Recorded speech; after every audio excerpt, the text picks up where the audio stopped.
depuis qu'elle a fait irruption dans les médias, parallèlement à la montée en puissance d'Éric Zemmour, la jeune directrice de campagne du presque candidat fascine.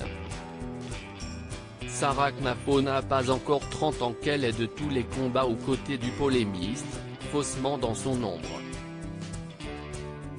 Après son portrait dans Le Monde, le livre du journaliste de l'Express Étienne Girard, Le Radicalisé, qui s'attarde longuement sur ce personnage, s'y autour de Libération d'enquêter sur cette jeune femme.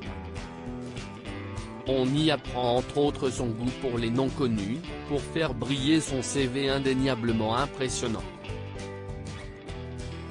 Parmi eux, se trouve celui de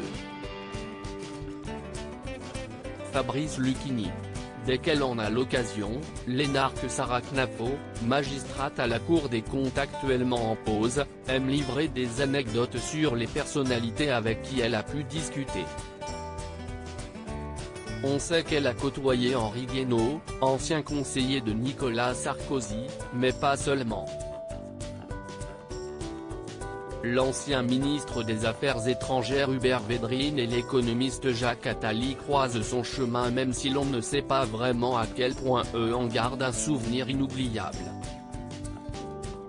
Libération a enquêté sur ses liens avec Fabrice Lucchini, cité de la façon suivante par Atlantico, Sarah Knafo a eu de longues conversations avec Fabrice Lucchini et n'a raté aucun de ses spectacles. Elle l'aurait impressionné en le corrigeant sur une citation de Céline, l'un de ses auteurs favoris. Pour en savoir plus, Libé interroge l'attaché de presse de la star du cinéma français, qui n'est autre que son épouse Emmanuelle Garasino.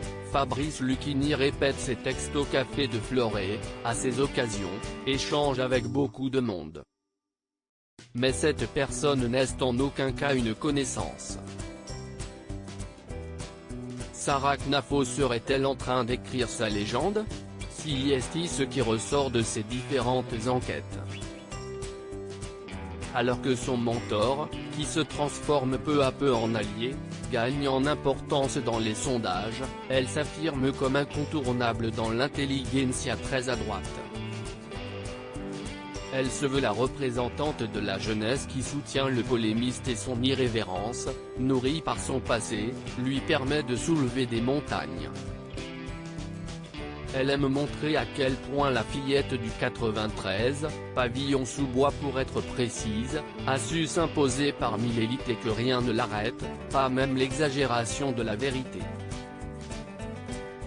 Même si cela peut pénaliser au final Éric Zemmour.